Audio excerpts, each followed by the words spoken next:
here's the working definition for family. The working definition that we put together is this: it's people that are related by blood or by covenant. So you can be born into the family.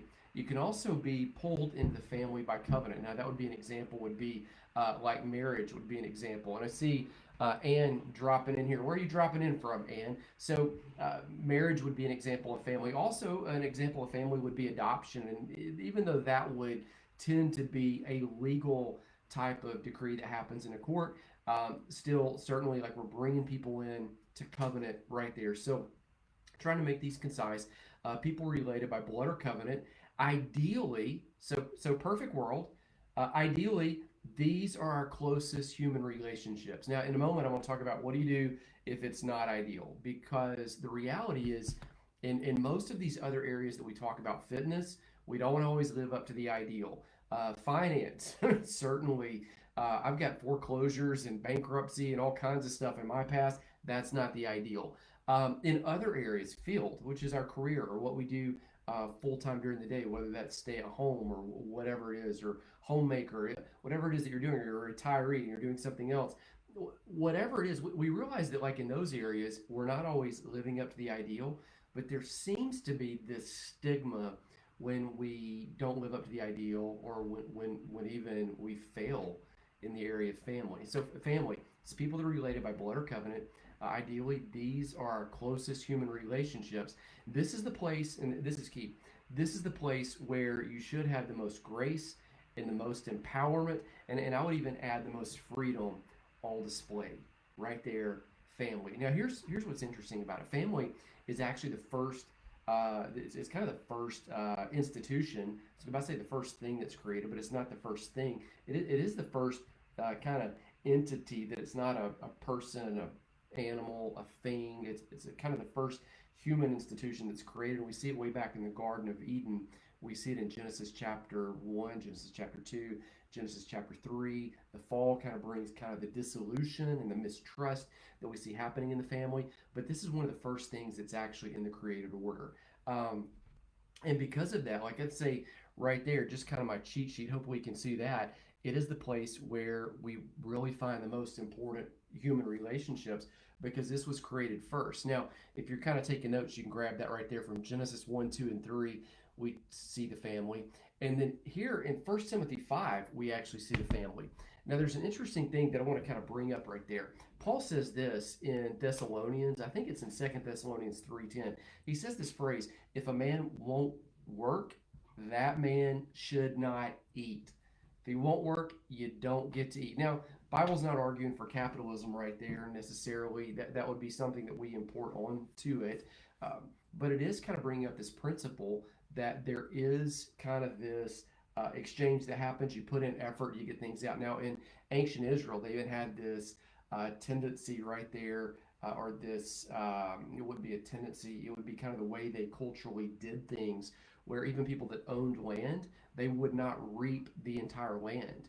They would leave some of the wheat on the side of the land, in the corners of the land, and people who were poor or people who were in need, they could go get that. They still had to show up, they still had to work, they could gather it. It was not taken to them. They show up, they get it. This is how Ruth gets food for her family. Ruth and Naomi at the time. This is how she meets Boaz, who becomes in the line of King David, in the line of Jesus. Paul says if a man won't work, he shouldn't eat. Now, here's another thing that Paul says in 1 Timothy 5 that relates to the family.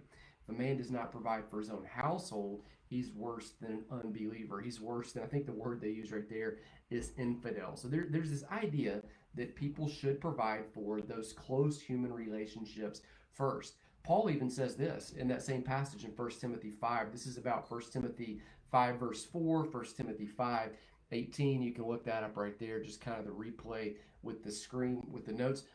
He actually says something like this: if there's a woman that's in need in the church, a widow, then her children should put their religion into practice. Now remember, James said pure religion that's undefiled is to care for orphans and widows in their need. So Paul says they should put their religion into practice by providing for their family. So not just their kids, but for the parents who raised them. When they get into a time of need, they should actually help those people and in some sense repay them for the effort that they put in. And then Paul says this, he says if the family is unable to do that, then you look at the church to help, and then that kind of extends to the greater sphere of the community. The idea with all of that is this, is that the family is the key central place where everything happens. It is the place where you go if you need something. It is the place where relationships happen. The first place you go is not the government. The reality is families, they should be our closest human relationships. Well, the reality of that is they're often not. In fact, family can be a very difficult place. Family can be where people turn on you. Some of you know my story. A couple years ago, seemingly overnight, I was frozen out by an ex-wife, um, and so have been through really that gut wrenching trauma, I would say, of divorce. People ask a lot of times, well, what's that like? Well, some of you know exactly what that's like. It feels like you've been fishing and the fish was filleted and the inside's just kind of thrown out, but yet that fish was you. Um, Family doesn't always work out as it should. I was never a victim of abuse or any kind of injustice like that, but some of you have been. You know that family, the place that you should trust, often became a place that was completely untrustworthy. That said, families now come in all forms, all shapes, all sizes. There's steps and bonuses and all of that. And all of those are connected in some sense by covenant. And I would say this, just because family isn't an area that's perfect, it doesn't mean we throw out the proverbial baby with the bathwater. Just because this is an area where there's lots of hurt, there's lots of failing, there's lots of missteps, there's things that we've done wrong, things that have been done wrong against us, there's things where we certainly got it right, but there's things where we look at it and go, golly, if I could go back and get a rewind and a redo on that one, I would certainly like maybe implement or do or react or respond a little bit differently in this situation. Even though that's the reality, it doesn't mean that we toss this one out. It still means that that is the place where ideally our human interactions, the closest human relationships should be.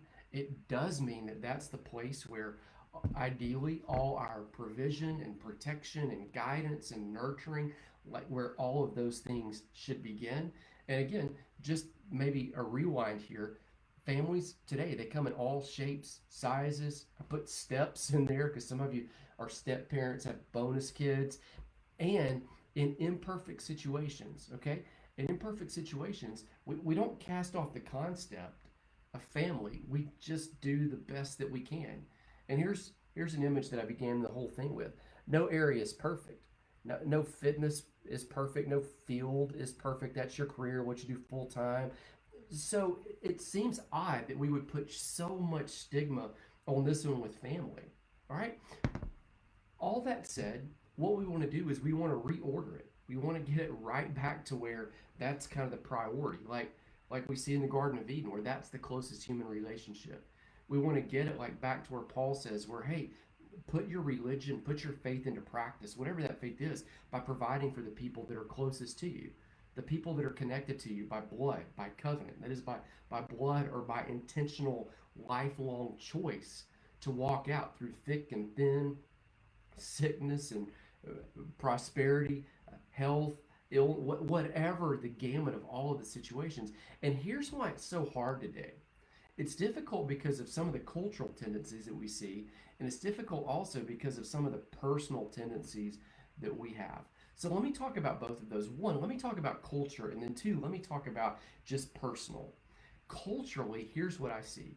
The farther that the culture gets off base, and I would say off base spiritually, the farther the culture gets off from that, the more likely it is that the culture is going to invert the paradigm. Now, the paradigm is that the foundation of everything really is the family. And then you move to the church, into the faith community. And then if there's anything left, the government would supply what's needed.